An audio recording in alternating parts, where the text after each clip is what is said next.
The next morning, we're up for a half-day city tour of Munich on a bus with a local guide, driving past the site of the '72 Olympics and some other ultra-modern buildings on the outskirts on the edge of town. Munich has quite a mix of architecture. Some caryatids holding up a memorial column, a lot of beautiful parks in town, especially the English Garden. There are several islands in the middle of the river that have museums. The Science Museum is out there. There's a Natural History Museum, and later we'll take you into the Art History Museum. Cruising along with our bus through some of the underpasses in town, passing a turn-of-the-century Art Nouveau building as we return into the city center.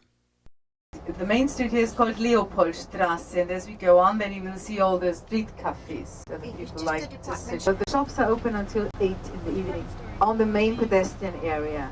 That's just a new idea, this opening until 8. Normally our shops close at 6:30. And then they tried now to extend it, but not everybody's happy about this extension. They say we don't make more money, just have to work more. See all the street cafes? The Schwabing is the university part of town. It's a very artistic and intellectual center. And there's a very striking outdoor statue just down the road. It's called Walking Man. It's one of the largest public statues you'll ever see. Victory Gate. And it separates Munich from Schwabing, because here it's still called Leopoldstrasse, and behind the gate it's called Ludwigstrasse. And past the Victory Gate we see the most beautiful street here in Munich, and it's called Ludwigstrasse.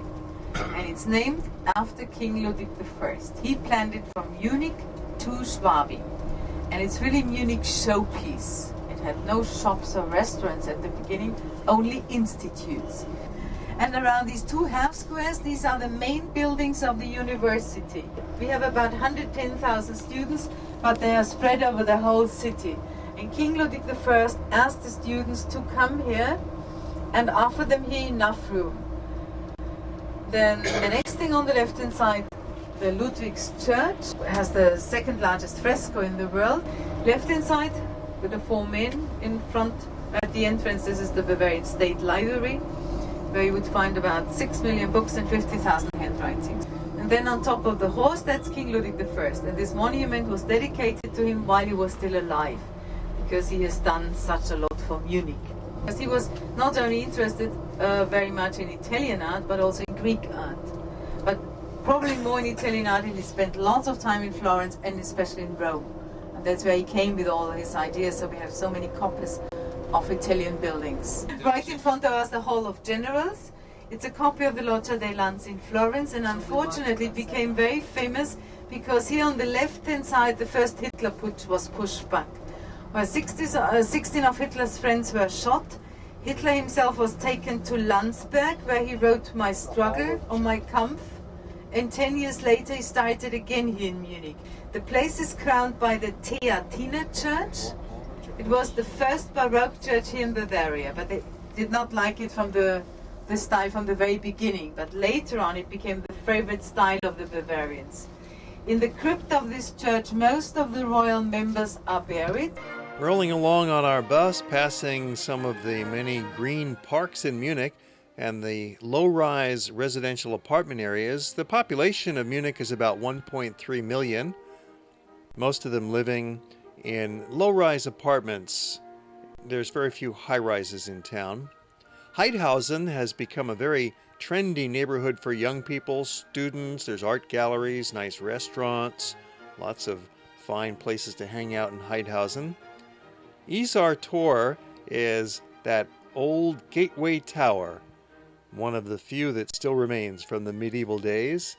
Briennerstrasse is one of the nicest places to shop in town. There are several very posh districts. We'll show you another one in a moment.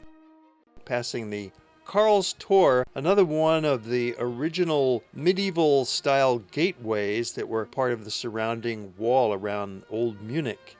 The Opera Square. And from Max-Josef-Platz, you lead right into Maximilianstrasse. This is the main shopping street for high-end retail in Munich. This is where you find your designer boutiques, the little jewelry stores, the Cartier, the Dior, the handbag shops, the fancy dress boutiques. It's like Rodeo Drive or Fifth Avenue. Great place to spend lots of money. And as we wind down our bus tour, we're going to be getting off here and taking a little stroll. You could get around town on a bicycle if you wish. They actually have organized bicycle tours that you could join. Good way to see quite a bit in a short time. But more likely, you'll just want to take a stroll. Munich is an ideal town for walking around.